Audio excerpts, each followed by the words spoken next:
बिस्मिल्लाहिर्रहमानिर्रहीम। आप तमाम सहाफ़ी भाइयों का शुक्रिया कि आप तशरीफ़ लेकर आए। आपको जैसे कि इल्म है कि जून के महीने से बारिशों का एक ना थमने वाला सिलसिला पूरे पाकिस्तान में शुरू हुआ है और इस वक्त पूरी दुनिया जो है वो क्लाइमेट चेंज के एक बदतरीन चैलेंज को फेस कर रही है। और ये क्लाइमेट चेंज की जो सूरत हाल, ये सिर्फ किसी एक शहर, एक सूबे, एक मुल्क का नहीं, इस वक्त पूरी दुनिया का अहम तरीन मसला जो है वो क्लाइमेट चेंज का है। अगर आप जाके देखेंगे कि पूरी दुनिया इस वक्त अपनी तैयारियां कर रही है कि जिस तरीके से क्लाइमेट चेंज हो रहा है उससे उनको जिस तरीके के चैलेंजेस का सामना है, मैं समझता हूँ कि उसने दुनिया का नक्शा ही पूरा जो है वो तब्दील करके रख दिया है। पाकिस्तान, जिसका सबसे कम रोल रहा है इस क्लाइमेट को ख़राब करने में, अनफॉर्चुनेटली वो भी इस क्लाइमेट चेंज का बदतरीन शिकार हुआ है। और आप लोग देखें कि माजी में भी जिस तरीके से सैलाबी सूरत हाल और बरसातें और ये क्लाउड बर्स्ट जो माजी में भी हुए हैं 2022 में, उसमें भी सूबा सिंध ने बहुत बुरी तरीके से जो है उसको अफेक्ट हुआ। तो ये क्लाइमेट चेंज चला। और इस वक्त अगर आप जाके देखें कि पूरी दुनिया में वो ठंडे ठंडे ममालिक जहाँ पे कभी ना पंखे होते थे, एसी का तस्वर भी नहीं होता था, अब इस वक्त वहाँ पे भी 40-45 डिग्री तक गर्मियाँ हो रही, जिससे वहाँ पे भी अमवात हो रही है। तो एक बहुत ही इम्पॉर्टेंट टॉपिक है जिसको मैं समझता हूँ कि पूरी दुनिया को अपनी लपेट में लिया हुआ है और उसका पाकिस्तान भी अफसोसनाक शिकार है। तो जो जून से बरसातें शुरू हुई और उस बरसातों के बाद अनफॉर्चुनेटली खैबर पख्तूनख्वा में 447 मासूम लोगों की जानें गईं इस बरसात में। इसी बरसात में पंजाब सूबे में 165 मासूम लोगों की जानें ज़ाय हुई। सिंध सूबे में अब तक 40 लोगों की मासूम जानें जो हैं वो ज़ाय हुई हैं। बलूचिस्तान में 23 अफराद जो है उनकी मासूम जानें ज़ाय हुई हैं। आज़ाद जम्मू कश्मीर में 56 जो है वो कीमती जानों का ज़ियान हुआ है। इस्लामाबाद जो हमारा फेडरल कैपिटल सिटी है उसमें अभी तक इन बरसातों की वजह से 8 जो है वो अमवात, वो मासूम जानें ज़ाय हुई हैं। तो आपने देखा कि पूरे पाकिस्तान इस वक्त जो है वो इस बदतरीन क्लाइमेट के चेंज के और जो ये एक्स्ट्रा ऑर्डिनरी बरसातें हो रही हैं जिसकी कोई एक्सपेक्टेशन नहीं थी उसको फेस कर रहा है। और मैंने कहा कि जिस तरह नुकसान खैबर पख्तूनख्वा में हुआ है, एक एक कीमती जान इम्पॉर्टेंट है, उसकी कोई जो है नंबर बदल नहीं है। पंजाब में भी सेकंड नंबर पे ये बहुत बड़ी डिवास्टेशन आई है जिससे 165 मासूम लोग जो हैं उनकी जानें गई। तो ये पूरे पाकिस्तान में एक फिनोमेना था। जो 19 तारीख को कराची में जो अनप्रेसिडेंट बरसातें थीं, जिसकी मैं ज़्यादा चीज़ें रिपीट नहीं करूँगा क्योंकि चीफ मिनिस्टर साहब भी इसकी कल भी मीडिया के सामने बातचीत कर चुके हैं। कल मेयर कराची ने भी मीडिया के सामने बात की है, सईद गनी साहब ने भी, लोकल मिनिस्टर साहब ने भी बात की, सब ने बात कर चुके हैं। मैं कोशिश करूँगा कि काफ़ी चीज़ें रिपीट ना करूँ, लेकिन हुआ ये कि अगर यही बरसात जो है, यही बरसात अगर अब जो रिकॉर्ड की गई है, अगर वही बरसात वक्फे से होती तो प्रॉब्लम और मसाइल इतने ना होते। उसी बरसात को जो 1-1.5 घंटे के अंदर जिस तरीके से हुई तो उस वक्त अर्बन फ्लडिंग का सामना करना पड़ा। सिंध भर में इस वक्त बरसातें जो हैं वो जारी हैं। थरपारकर में 198 मिलीमीटर बरसात रिकॉर्ड की गई है और 3 कीमती जानें जो हैं वो थरपारकर में वो ज़ाय हुई और 18 लाइव स्टॉक जो है उसको नुकसान हुआ है।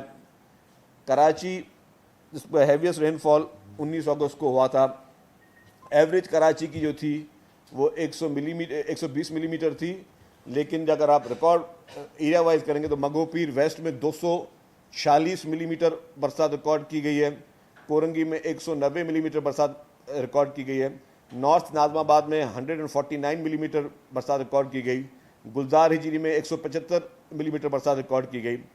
कल कराची में जो है एवरेज बरसात कम थी, हालांकि बरसातें बहुत तेज़ थी, लेकिन क्योंकि ड्यूरेशन कम थी तो उसका आपने देखा कि फौरी तौर पर जो है वो ड्रेन हो गया। और ड्रेनेज के लिए भी जिस तरीके से बरसातों की फोरकास्ट थी, तो बल्दिया उस्मा कराची ने जो भी मेन बरसाती नाले थे उनकी एडवांस में डीसिल्टिंग और सफाई करवाई हुई थी।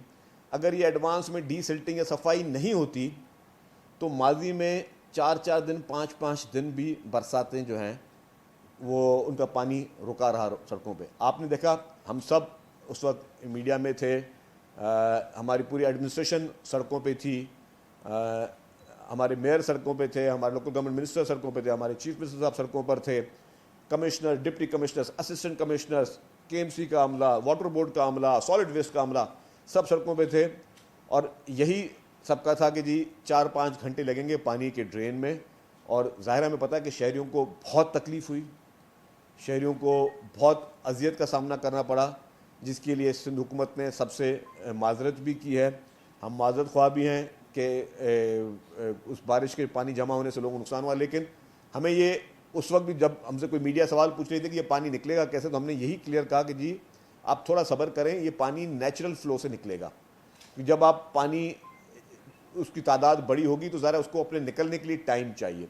और आपने देखा कि वो पानी निकाला गया जो कि नेचुरल ड्रेन से निकलना था। बाकी जो वाटर बाउजर्स भी थे या जो अंडर पासिस थे, उन अंडर पासिस पे मशीनरी, हैवी मशीनरी लगाई हुई थी जो पानी का निकासी आप देख रही थी।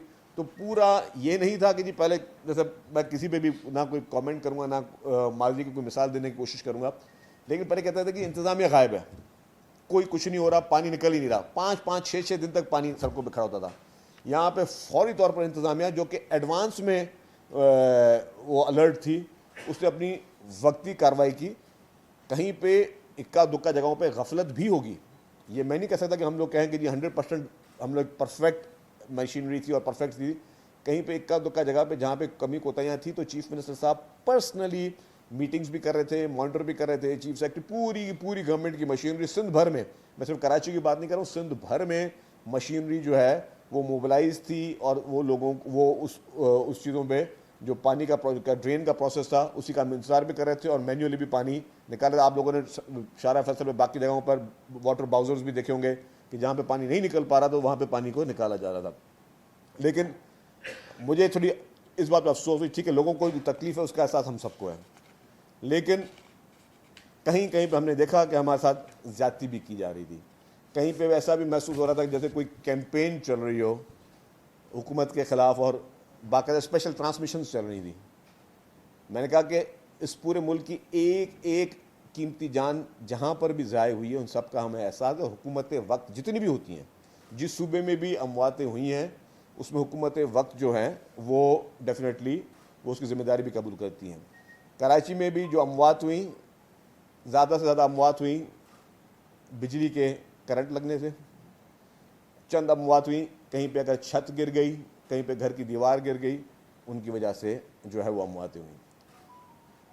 लेकिन जिस तरीके से चंद मीडिया के हाउसेस प्री प्लान तरीके से पूरी कैंपेनें चल रहे थे, जब मैंने कहा कि हमें खैबर पख्तूनख्वा में 447 मासूम लोगों की जानें गई, हमें उस तरीके की ट्रांसमिशन में नज़र नहीं आई।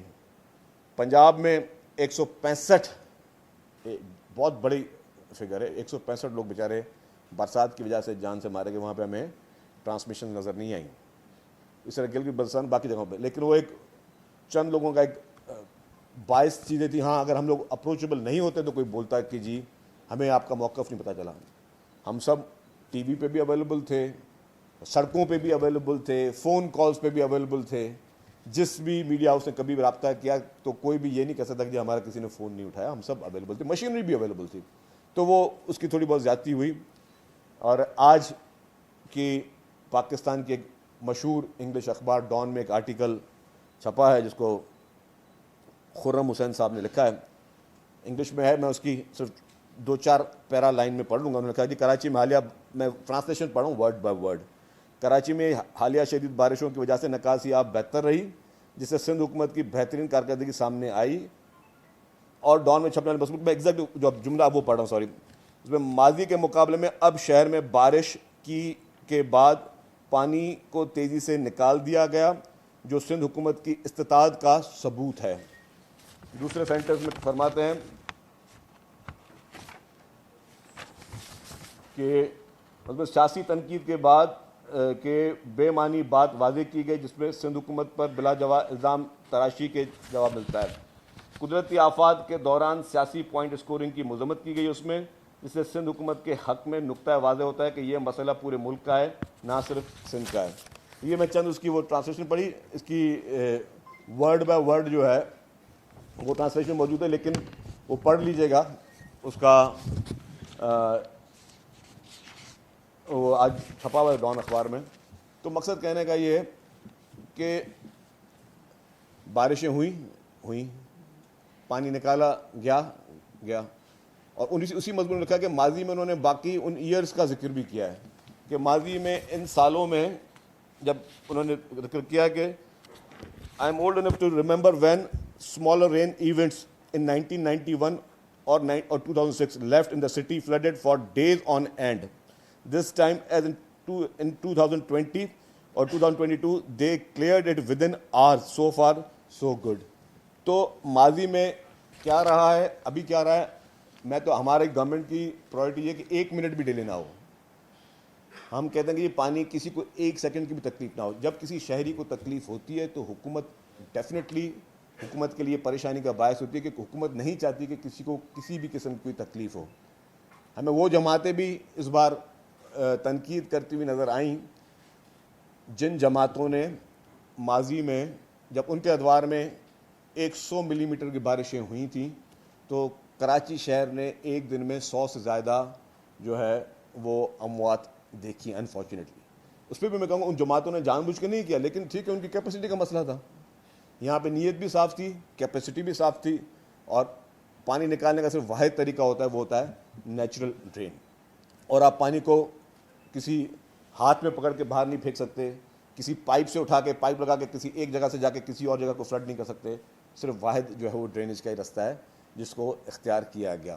तो यही हमारी गुजारिश थी, और हमने जो गवर्नमेंट ने सीरियसनेसली, गवर्नमेंट ने कल चीफ मिनिस्टर साहब ने भी ये बात कही कि जब बारिशें हुई तो जब अचानक लोग पैनिक में निकले तो आपकी सड़कें हो गई चौक। कल भी ये हुआ, कल थोड़ा स्पेल जैसे हुआ, हम सीएम साहब के साथ गए शारा फैसल पे, तो वैसे ट्रैफिक बिल्कुल शारा फैसल कल हालांकि आम तातील की गई थी, और आम तातील में हमने ये रिक्वेस्ट की थी कि लोग बिला वजह घरों से ना निकलें। कल भी स्कूल्स बंद किए गए थे इसीलिए कि जब वो ट्रैफिक का जो प्रेशर होता है उसमें फिर जो है लोगों की गाड़ियाँ फंसती भी हैं, क्योंकि गाड़ी का फ्लो होता है। अगर पानी की तादाद ऊपर आ भी रही है, लेवल बढ़ रहा है, तो अगर आप गाड़ी जितनी स्लो होती है उस वक्त आपकी गाड़ी जो है उसके फंसने के चांसेस भी बढ़ जाते हैं। तो इसीलिए जो है कोशिश ये की गई थी कि हमने कहा कि जी आम तातील करें। लेकिन कल भी जैसे ये स्पेल शुरू हुआ दोपहर को, फौरी तौर पर आपने शारा फैसल देखा कि चौक होना शुरू हो गया था, हालांकि आम तातील के बावजूद। तो हमने यही अपील की थी कि जी लोग जो हैं वो गवर्नमेंट के साथ कम्युनिकेशन में रहें, गवर्नमेंट जो मैसेजेस दे रही है उसको प्लीज़ सीरियस संजीदा लें। आज भी सिर्फ हमने स्कूल्स को इसीलिए बंद किया कि कल की बारिशों की वजह से और आज की जो प्रेडिक्शन थी हो सकता है आज फिर हो। अभी भी हम लोगों से कहते हैं कि आप सुकून में रहें, ज़रूरी काम है ज़रूर बाहर जाएं, गैर ज़रूरी तौर पर ना जाएं। ये आज तक का स्पेल है जो कि मौसमियात खाते की प्रेडिक्शन है, और ये भी एक बड़ा इसमें फैक्टर है कि मौसमियात खाता ने जब 19 तारीख को बरसात हुई तब जब उनसे पूछा गया, उन्होंने कहा कि जी आज इतनी हैवी रेन एक्सपेक्टेड नहीं है, जिसके बाद भी इतना बड़ा स्पेल हुआ। तो अब अभी भी जो हमारा मौसमियात खाता है उसने यही कहा हुआ है कि जी कल तक ये स्पेल ख़त्म हो जाएगा, फिर 23 के बाद शायद शुरू होगा। तो अब वो जो कल का है स्पेल उस पर भी कहा नहीं जा सकता, लेकिन ज़रूरी तौर पे आप ज़रूर निकलें, जो ज़रूरी काम है वो ज़रूर करें, लेकिन गैर ज़रूरी तौर पर जो है थोड़ा उसको अवॉइड करें, अपनी मूवमेंट को थोड़ा रिस्ट्रिक्टेड करें। यही चंद गुजारिशात थी। हुकूमत सिंध एक अपने पैर पे खड़ी हुई है। रात को 4-4, 5-5 बजे तक पूरी इंतज़ामिया टॉप लेवल से लेके ग्राउंड लेवल तक, सैनिटरी वर्कर से लेकर चीफ मिनिस्टर तक, सब के सब सड़कों पर मौजूद हैं, सब के सब फुल मॉनिटरिंग हो रही है। लोगों ने ये भी कहा कि जी आपने अभी तक कोई मॉनिटरिंग सेल नहीं बनाया, मॉनिटरिंग हो रही है, मॉनिटरिंग सेल बने। ज़रूरी नहीं कि हर चीज़ की बैठ के तशहीर की जाए। हमें मकसद है कि हम लोगों को कि हर उस इशू को एड्रेस करें। चाहे हैदराबाद में बरसात हुई तो हैदराबाद की इंतज़ामिया, हैदराबाद के मेयर बाहर निकले हुए थे। इसी तरीके से थरपारकर की इंतज़ामिया बाहर निकली हुई थी। शहीद बेनज़ीराबाद में 50 मिलीमीटर से ज़्यादा 19 तारीख को बरसात हुई तो वहाँ पर इंतज़ामिया मौजूद थी। सकरन में 45 मिलीमीटर से ऊपर बरसात थी तो वहाँ पे एडमिनिस्ट्रेशन मौजूद थी। तो जिन जिन ज़िला में बरसातें हुई वहाँ पे डिस्ट्रिक्ट एडमिनिस्ट्रेशन, कमिश्नर्स, डीसीज, हमारे इलेक्टेड नुमाइंदगीन सब मौजूद थे। एक और चीज़ कहूँगा कि ये कही जाती है जी कि ये टाउन जमायत इस्लामी का है, ये टाउन पीटीआई का है। हम इस वक्त बग़ैर किसी को ब्लेम गेम करके हम कहेंगे कि सब ने काम किया। जहाँ जमायत इस्लामी के थे नाज़मीन वो भी निकले, उन्होंने भी काम किया। जहाँ पे पीटीआई के थे मैं कहूँगा जी उन्होंने भी काम किया, सब ने काम किया। कोई क्रेडिट की बात नहीं है, कोई किसी को क्रिटिसाइज़ करने की बात नहीं है। और ऐसे मौके पे हमें कुछ मौके छोड़ देने चाहिए कि ऐसे मौके पे चीज़ों को पॉलिटिसाइज नहीं करना चाहिए, ब्लेम गेम में नहीं आना चाहिए और ये पॉलिटिकल स्टंट्स के लिए बैठ के बाहर नहीं निकलना चाहिए। हमें ठीक है, अगर आप जेन्युइनली किसी के लिए निकल रहे हो तो काम करो, उसके लिए एक मैकेनिज्म मौजूद है। बाकी सिर्फ पॉलिटिकल स्टंट के लिए, किसी को क्रिटिसाइज़ करने के लिए, इल्ज़ाम तराशियाँ करने के लिए मैं समझता हूँ कि ऐसी चीज़ों को हमेशा अवॉइड करना चाहिए। क्योंकि एक अच्छी यूनाइटेड नेशन जो होती है ना, वो अच्छी एक यूनाइटेड मुत्तहद नेशन ही इन तरह के चैलेंजेस से जो है सामना करते। ये चैलेंज कुछ भी नहीं था जो कराची में था, जो 2022 में इसी पीपल्स पार्टी की सिंध हुकूमत ने जब बरसातें और सैलाब थे, अगर वो मनाजिर कोई देख लेता तो लोगों को पता चल जाता कि वो मनाजिर थे क्या। जहाँ पे खुश्की वाली जगह पूरे सिंध भर में कहीं नज़र नहीं आई, सिर्फ हर जगह पानी और पानी था। जो यूनाइटेड नेशन के सेक्रेटरी जनरल हैं वो भी आके वो खुद परेशान हो गए। वो खुद जब उन्होंने बाय एयर एरियल व्यू किया तो वो भी परेशान थे कि जी ये कैसे आप लोग ठीक करोगे। और यही आपकी हमारी पाकिस्तान पीपल्स पार्टी की हुकूमत सिंध थी जिसने उसको ठीक किया। प्रेसिडेंट आसिफ अली जरदारी साहब, चेयरमैन बिलावल भुट्टो जरदारी साहब, मोहतरमा आसफा भुट्टो जरदारी साहबा, मोहतरमा फरयाल ताजपुर साहबा, सब के सब हर अपने इलेक्टेड रिप्रेजेंटेटिव से भी राब्ते में थे, अपने बल्दियाती नुमाइंदों के साथ भी राब्ते में थे। सारी कोऑर्डिनेशन चल रही थी। तो मैं समझता हूँ कि ऐसे मौक़ों पे हमें सबको, पब्लिक की भी जिम्मेदारी है, सबसे बड़ी जिम्मेदारी गवर्नमेंट की है डेफिनेटली, उसके बाद फिर पब्लिक की भी जिम्मेदारी है और फिर सबसे इंपॉर्टेंट जिम्मेदारी मीडिया की भी है। हम किस तरीके से चीज़ों मतलब हमें, अगर आपने इस तरह की कवरेज करनी है भले आप करें, आपको मना नहीं कर सकता, आपका कैमरा आज़ाद है, लेकिन क्या आपने इस तरह की कवरेज बाकी जगहों पर की जहाँ पे 400 अमवातें हुई या यहाँ पे 150 से ज़्यादा अमवातें हुई? क्या वो इंसान नहीं थे? क्या उनकी अमवात का आपको नुकसान नहीं, दुख नहीं हुआ? वहाँ पे क्या आपने इस तरीके से पूरी की पूरी अपने प्रोग्राम ख़त्म करके, हेडलाइंस ख़त्म करके इस तरह की आपने कवरेजें की? तो मैं मीडिया पे कोई ब्लेम गेम नहीं कर रहा, लेकिन हमें थोड़ा अफसोस हुआ है और मेहरबानी उनकी भी, हमने उनसे रब्ते भी किया। हमने कहा जी हम आपको जो चीज़ चाहिए, जो आपको फुटेजेस चाहिए, जब पानी जो है खड़ा है तब आप फुटेज बना रहे हैं, जब पानी उस जगह से ख़त्म हो गया और सुखा दिया गया, ड्रेन हो गया, तो उसकी फुटेजेस क्यों नहीं चल रही थी? क्या वजह थी कि वो जगह ड्राई नहीं दिखाई जा रही थी? सिर्फ जो चीज़ें जहाँ पे पानी था वही दिखा रहे थे, जहाँ चीज़ें ड्राई हो गई थी, जहाँ ड्राई नहीं हो वो चीज़ें भी आप दिखाते तो लोगों को ये भी पता चलता कि ठीक है यार, आपने तनकीद बिल्कुल, हर कोई भी समझदार पॉलिटिकल आदमी कभी तनकीद से नहीं डरता या ना ही उससे ख्वाइफ होता, ना उससे कभी नाराज़ होता है। लेकिन जहाँ पे अच्छा काम हो रहा है उसकी इस्लाह भी तो करें कि यार ये मतलब 3-4 घंटों में, 5 घंटों में किस तरीके से एक जो कि सैलाबी सूरत हाल उसको ठीक किया गया, वो क्या थी, वो कमिटमेंट थी ना। तो ये चंद गुजारिशात थी, बाकी आपके जो सवाल है।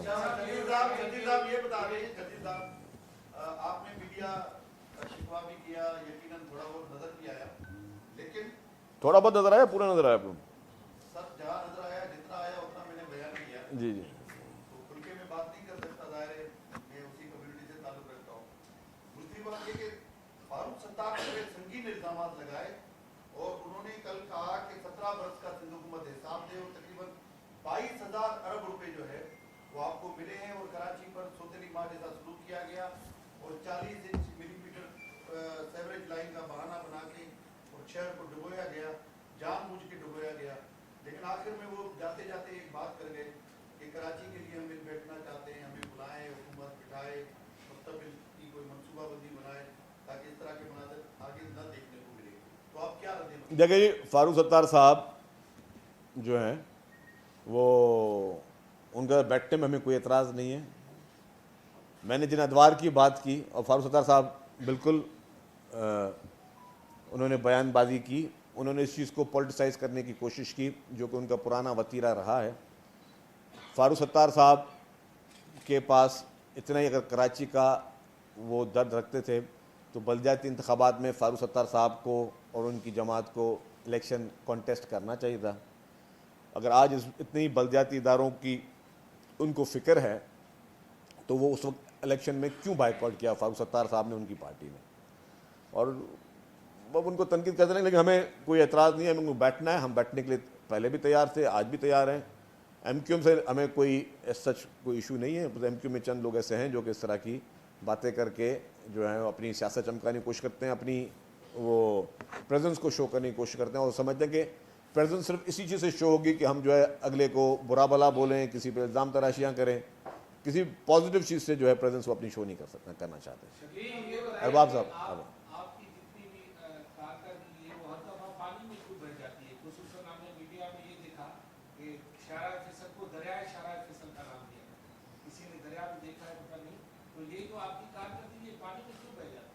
देखिए जी, मैंने आपको कहा ना कि खुदा ना खास्ता अगर अभी हम बैठे हैं, अगर क्लाउड बस्ट कहीं हो गया तो इससे वर्स्ट सिचुएशन भी हो सकती है, जो कि क्लाउड बस्ट होना शुरू हो गए हैं।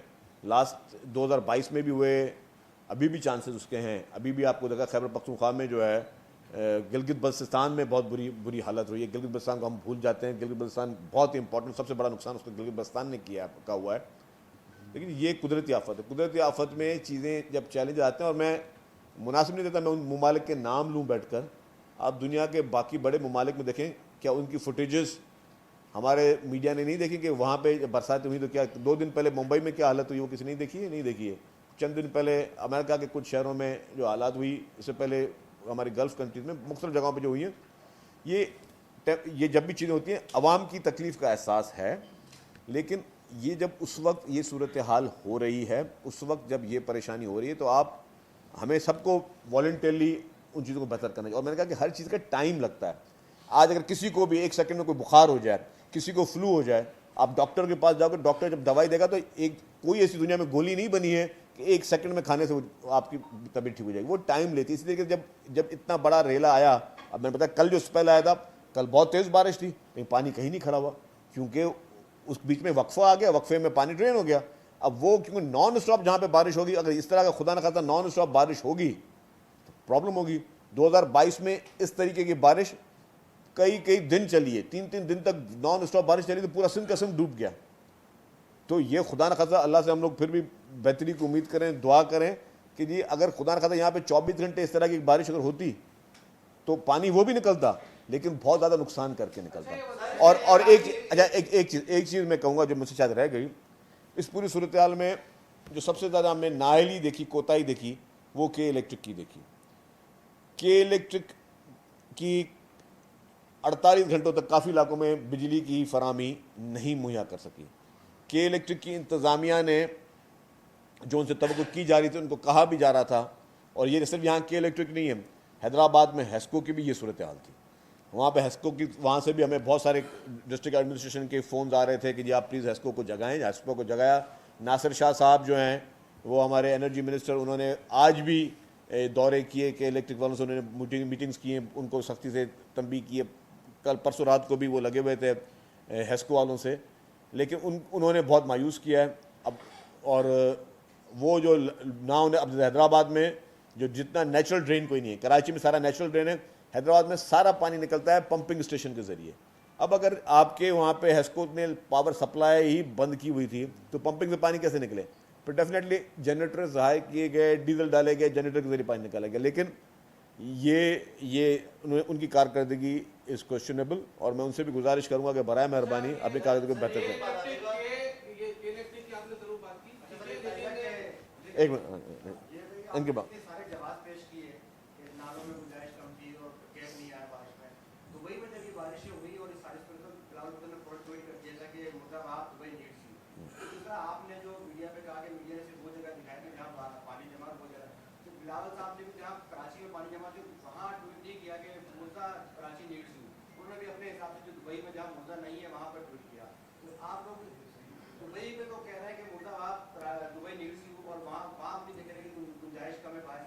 यहाँ कराची में आके सारे वही आप वो जवाब पेश कर रहे हैं। ये सवाल है या तंज है? अच्छा सवाल, अच्छा मैं जवाब दूँ आपको। देखिए जी, यहाँ पे मुर्तज़ा वहाब साहब बिल्कुल सड़कों पे थे, हर जगह पे, और जहाँ पे उनकी नीड थी और हर जगह पे वो मौजूद थे, और रात को भी 3 साढ़े 3 बजे तक वो सड़कों पे मौजूद रहे। डेफिनेटली मैंने आपको कहा कि आप अगर उसका ट्वीट का आप बात करें, ट्वीट का अगर आप मंतक समझते कि वहाँ पे जहाँ पे भी इतने बड़े तरक्की याफ्ती ममालिक हैं जिनके पास ना रिसोर्स की कमी है, ना यहाँ पे कोई जुडिशन के इशू है, ना कोई और इशू हैं, वो जगहें भी, वो शहर भी जब इस पैमाने की बरसात होती है तो वो भी फ्लडेड हो गए थे। वहाँ के मॉल भर गए थे, वहाँ की सड़कें, वहाँ पे गाड़ियाँ, वहाँ पे इंश्योरेंस कंपनियों से आप जाके पूछेंगे उन्होंने कितने बड़े क्लेम्स दिए हैं। हमारे पास हम लोग इंश्योरेंस वाले, हमारा माहौल ही नहीं है। वहाँ पे पूछेंगे बिलियंस ऑफ डॉलर की जो है उन्होंने इंश्योरेंस के क्लेम्स उन्होंने दिए उन मुल्कों ने, क्योंकि उनकी इतनी बड़ी तबाही हो चुकी थी। तो जो तरक्की याफ्ती मोहम्मद, तो ये जब कुदरती आफत और मैं क्लाइमेट चेंज की बात करूँ, ये सारी जो हम गुफ्तगू कर रहे हैं इसका बुनियादी महवर है क्लाइमेट चेंज।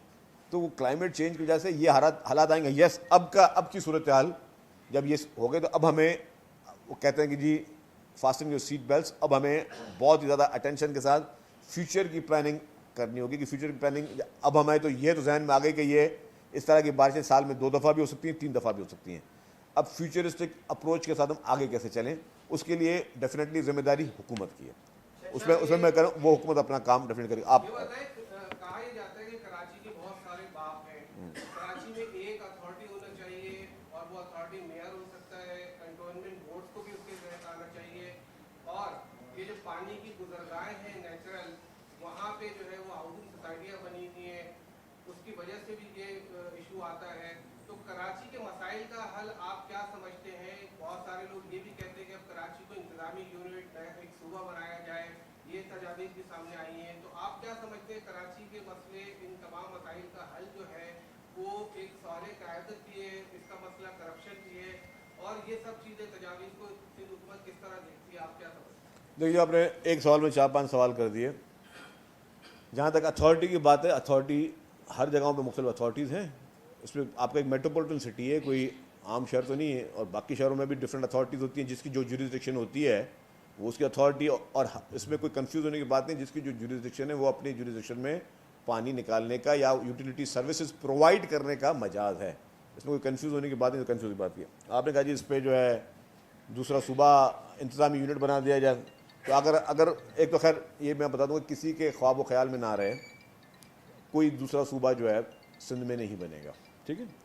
दूसरी बात यह कि अगर आपकी बात, अगर दूसरा सूबा होता तो वो क्या पानी कहाँ लेके जाता, वो इसी ड्रेन में डालना था ना उसने भी, या कोई दूसरी गवर्नमेंट भी होती, कोई दूसरा मेयर भी होता, या दूसरा चीफ मिनिस्टर भी होता, या यहाँ पे आप 6 चीफ मिनिस्टर भी रख लेते, वो पानी उसे इसी ड्रेन के जरिए निकालना था ना, बाल्टियों से लेके नहीं जाता। तो जो नेचुरल ड्रेन थे, हाँ अगर वो ड्रेन में फिर कह रहा हूँ वो चौक होते, उनकी डिसिल्टिंग नहीं होती, उनकी सफाई नहीं होती, तो आज दिन तक पानी खड़ा होता, क्योंकि वो प्रीएम्प्टिव मेजर्स लिए गए थे। वो प्रीएम्प्टिव मेजर्स की वजह से पूरे नाले क्लीन थे। कल भी जब चीफ मिनिस्टर साहब चले तो शारा फैसल में दिखाया गया, आपके जो सहाफ़ी मौजूद थे, कि ये नाले जाके देखो नाले किस तरह चल रहे हैं। तो गवर्नमेंट अपना काम अपना किया हुआ है, लेकिन यस अब चैलेंज बढ़ गया आपका। मैंने आपको बताया कि जी इतने बड़े यूरोप और आपके यूके वगैरह, जहाँ पे कभी भी पारा जो है वो 20 से नीचे नहीं आता था, बढ़ता नहीं था, अब वहाँ पे 40-45 डिग्री, तो वहाँ पे अमवातें हो रही हैं मेरे भाई। अब वो क्या करेंगे, अब उन्होंने क्या करना शुरू कर दिया, उन्होंने घरों में पंखे लगाना शुरू कर दिए, उन्होंने घरों में एयर कंडीशन लगाना शुरू कर दिए, जहाँ पे तस्वुर नहीं थे, जहाँ पे सिर्फ हीटेड घर होते थे, अब वहाँ पे उन्होंने कोल्ड ऑप्शन भी लगाना शुरू कर दिया। तो ये इस तरीके से उन्होंने अपनी ये चेंज किया। तो हमें भी अपने क्लाइमेट के हिसाब से अपनी तैयारियाँ, क्योंकि हमारी जो ड्रेनेज कोई भी चीज़ डिज़ाइन होती है, तो अगर आप अपना घर भी बनाते हो ना, तो आप कहते हो भाई मुझे ग्राउंड +1 बनाना है, तो मुझे उतना सरिया डालना है, एक ग्राउंड फ्लोर होगा, एक फर्स्ट फ्लोर होगा। कल को अगर आप उस पर अभी जो बिल्डिंग गिरती है, आप 7-8 फ्लोर डालते हो तो क्या होता है, कोलैप्स होती है ना। तो आपकी जो ड्रेनेज डिज़ाइन हुई है वो पुराने उन हालात के हिसाब से हुई है, 50 मिलीमीटर पे, 60 मिलीमीटर पे, 100 मिलीमीटर पे। अब अगर 200-200 मिलीमीटर का पानी आएगा तो definitely it will take time to drain. तो जाहिर है अब आपको इन फ्यूचर क्या करना पड़ेगा, यस एज अ गवर्नमेंट अब हमें प्लानिंग करनी होगी फ्यूचर, हम 200 मिलीमीटर का ऑप्शन छोड़ें, या खुदा न खासा 400 मिलीमीटर का ऑप्शन छोड़ें। अब हमें फ्यूचर में वो पॉलिसी और वो प्लानिंग करनी होगी।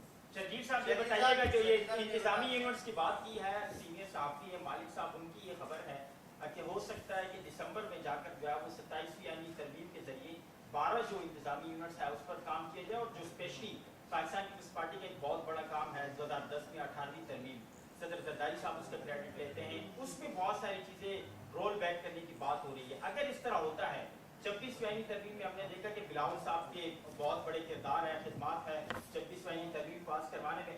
आप समझते हैं कि अगर 27वीं तरमीम आती है तो पाकिस्तान पीपल्स पार्टी उसकी हिमायत करेगी, अगर उसमें स्पेशली 18वीं तरमीम में बहुत सारी चीज़ों को रोल बैक किया जाता है? मेरे प्यारे भाई, आपने लंबा सवाल पूछ लिया, मैं मफरूज़ों पे जवाब नहीं देता। जब आईनी तरमीम आएगी तो ज़ाहिर है मेरी पार्टी से रब्ता होगा, जब मेरी पार्टी से रब्ता होगा तो मेरी पार्टी उस एक एक पॉइंट को जो पेश किया जाएगा अपने सेंट्रल एग्जीक्यूटिव कमेटी में डिस्कस करेगी, और जब सेंट्रल एग्जीक्यूटिव कमेटी जिस जिस चीज़ को अप्रूव करेगी उस पर बात होगी, जिस पर अप्रूव नहीं करेगी उस पर बात नहीं होगी। मैं मफरूज़ों पे किसी एक एंकर ने कह दिया, किसी और ने कह दिया, उस पर मैं नहीं चलूँगा।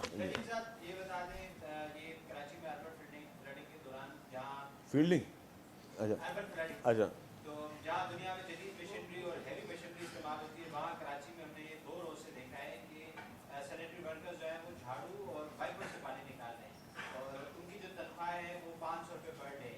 एक तो ये, दूसरा ये सवाल है मेरा कि आज इमरान खान को 8 मुकदमात में सुप्रीम कोर्ट ने रिहाई बोल दी है, तो उस पर क्या कमेंट करेंगे? देखिए, जहाँ आपने झाड़ू और उसकी वाइपर की बात की ना, जब भी पानी नेचुरल ड्रेन से जाता है तो कोनों में जगहों पे पानी जमा होता है। अब ज़रा वो बीमारी सबब बनेगा तो उसको हमेशा वहीं पे फैलाया जाता है, वाइपर्स के ज़रिए फैलाया जाता है या फिर झाड़ुओं के ज़रिए उसको फैलाया जाता है, ताकि वो कहीं वो पॉन्ड की सूरत अख्तियार ना करे। इससे नेचुरल थिंग है।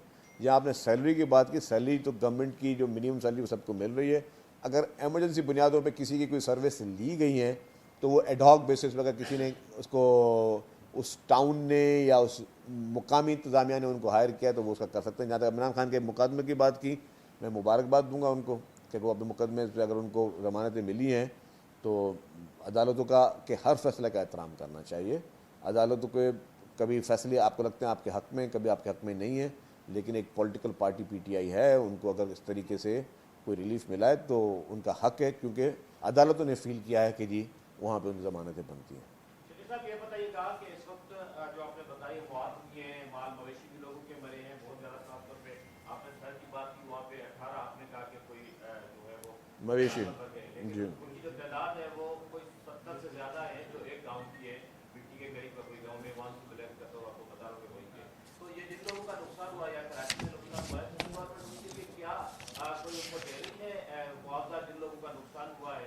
देखिए, जो मैंने जो फिगर्स दिए मुझे दिए प्रोविंशियल डिज़ास्टर मैनेजमेंट अथॉरिटी ने, ठीक है, मैं अपने पास तो नहीं लेके आया, वो उनकी फिगर है, और हो सकता है कि आपकी बात ठीक हो, फिगर्स थोड़ी गलत भी हो, उससे ज़्यादा भी हो सकती हैं, और अब जो लेटेस्ट अपडेटेड आ जाएंगी वो भी आ जाएंगी। जहाँ तक आपने मुआवजे की बात की, जब ये पूरे स्पेल्स ख़त्म हो जाएंगे तो डेफिनेटली मुख्तलिफ इंतज़ामिया जो हैं वो तखमीने लगाएंगी कि किसका किस तरीके का नुकसान हुआ है, उस पर फिर हुकूमत फ़ैसला करेगी कि इसको किस तरीके से डील करना है।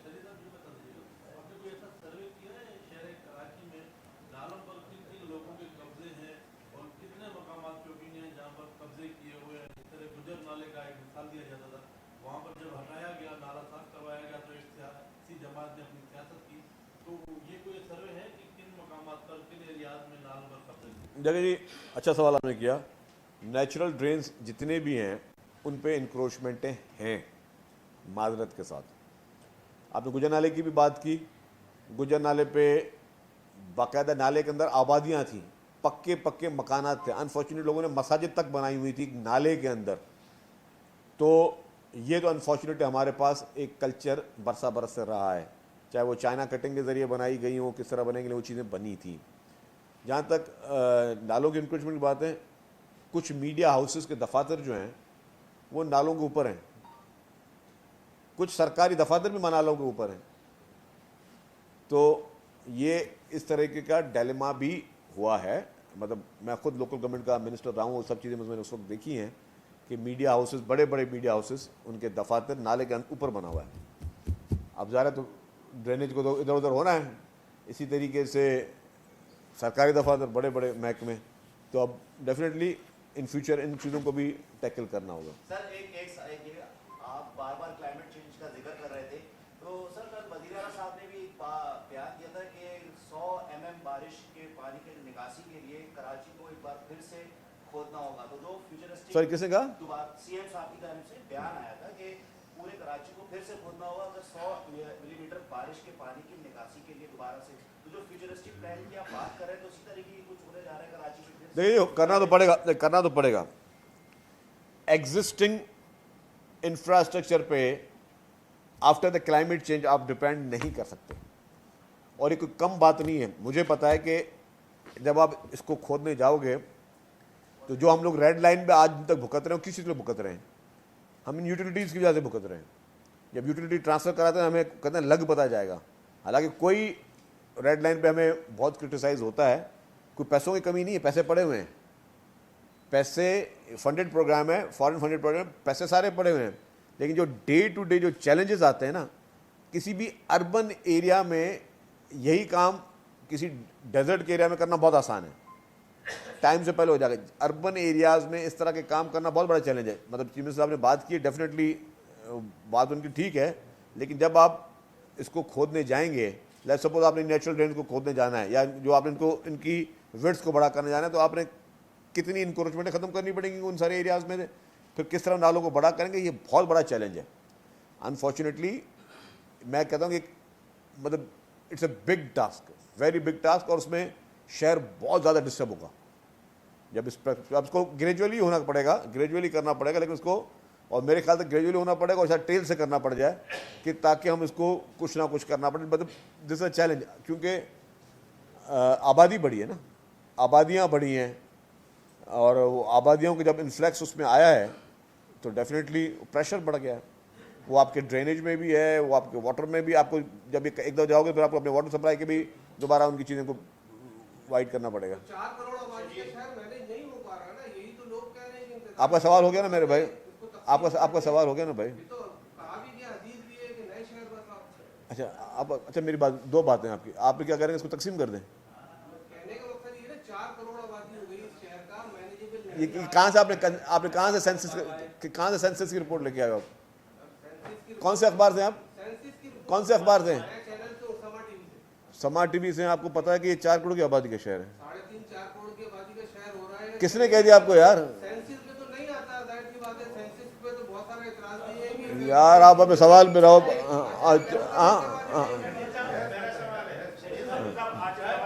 जी जमाल साहब, अच्छा सॉरी पहले अक्सर जो सियासतदान आप पर तनकीद करते हैं वो ये कहते हुए दिखाई देते हैं कि वो कहते हैं कि आप सिर्फ शारा फैसल को देखते हैं, लियाकताबाद हो, नाज़िमाबाद हो, या इस तरह के दीगर इलाके शहर के, वहाँ पर हुकूमत की रसद नहीं है, वो वहाँ तक नहीं पहुँचते, तो इसी वजह से वो तनकीद करते हैं। तो ये कि कराची शहर जो है वो अब आबादी के लिहाज से इतना जो है वो आबादी बढ़ गई है, तो उसकी ये कोई हिकमत अमली अफेक्टरी बनाई जाती है। आप कहते हैं क्लाउड भी बस हो रहे हैं, मसाइल भी पैदा हो रहे हैं।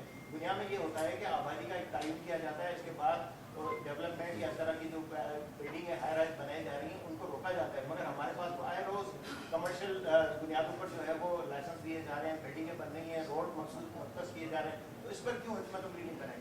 देखिए जी, मैं आपको अर्ज करूं, ये मेट्रोपॉलिटन सिटी है कराची, और रोज़ाना हज़ारों की तादाद में पूरे मुल्क से लोग यहाँ आके बसते हैं, लोग यहाँ पे आके मूव होते हैं। तो उस शहर पे आबादी का इन्फ्लक्स है, इसीलिए कच्ची आबादियों का भी इन्फ्लक्स बन जाता है। इसी तरीके से लोग जो रोज़गार के लिए यहाँ आते हैं, क्योंकि और कोई ऐसा शहर पाकिस्तान में नहीं जो जितना रोज़गार प्रोवाइड करता हो, और पाकिस्तान के बड़े बड़े शहरों के बाकी तारीफ़ें और कसीदे पड़े जाते हैं, लेकिन उन शहरों की इतनी कैपेसिटी नहीं है कि वहाँ पर रोज़ाना लोगों को रोज़गार दिया जाए। तो ये शहर रोज़ाना लोगों को पानी भी पिला रहा है, ये शहर रोज़ाना लोगों को रोज़गार भी दे रहा है, ये शहर रोज़ाना लोगों का वो जो हमारे पास अप कंट्री से जो बोझ है वो भी उठा रहा है। तो डेफिनेटली, और ज़रा उनका अपना मुल्क है, मैं कोई उसको बात गलत कोई ना ले।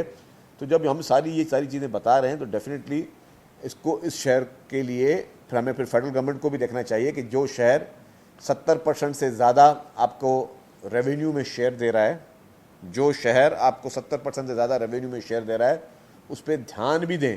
प्रोविंशियल गवर्नमेंट अपनी कैपेसिटी से ज़्यादा उस शहर को पे प्रोजेक्ट्स कर रही है।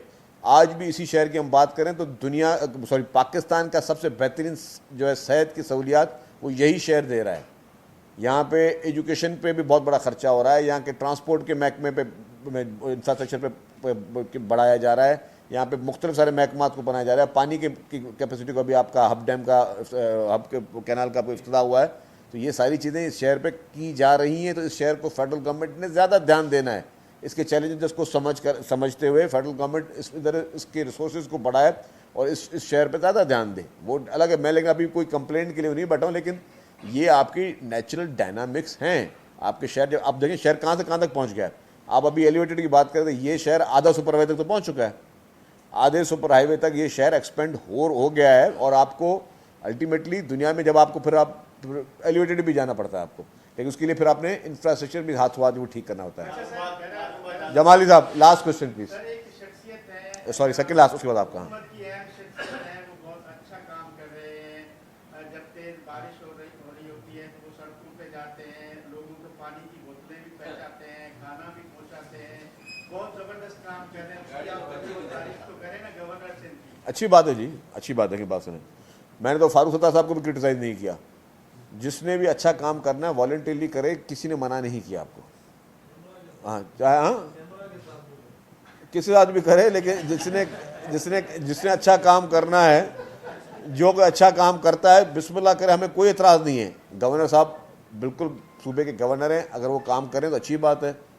मतलब फारूक सत्तार साहब इस कराची शहर के बेटे हैं, अगर वो निकलें कोई काम करें हमें कोई एतराज़ नहीं। जमायत इस्लामी जिसके पास कराची का मैंडेट भी है और वो भी अगर काम कर रही है तो अच्छी बात है।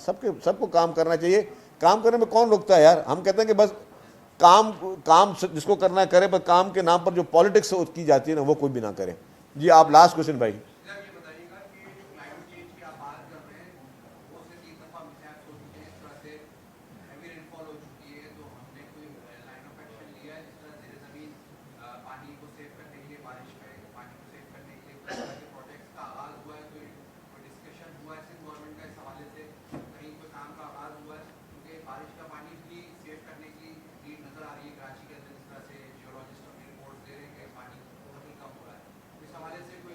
बिल्कुल इस पर काम चल रहा है। ये TP3 जो है आपका, TP3 में वही पानी जो है ट्रीट हो रहा है और वो प्लान यही है कि वो पानी ट्रीट होकर इंडस्ट्रीज़ को देना है वो पानी, ताकि इंडस्ट्रियल यूज़ में आ सके। तो डेफिनेटली उस पर बहुत मेगा स्कीम्स हैं वो गवर्नमेंट की, उस पर काम कर रही हैं। और मैं समझता हूँ कि और मज़ीद भी इसकी स्कीम्स की अशद ज़रूरत है, लेकिन ये है कि हमें उस पर भी उसको ऑलरेडी वो प्लान भी की। Thank you very much.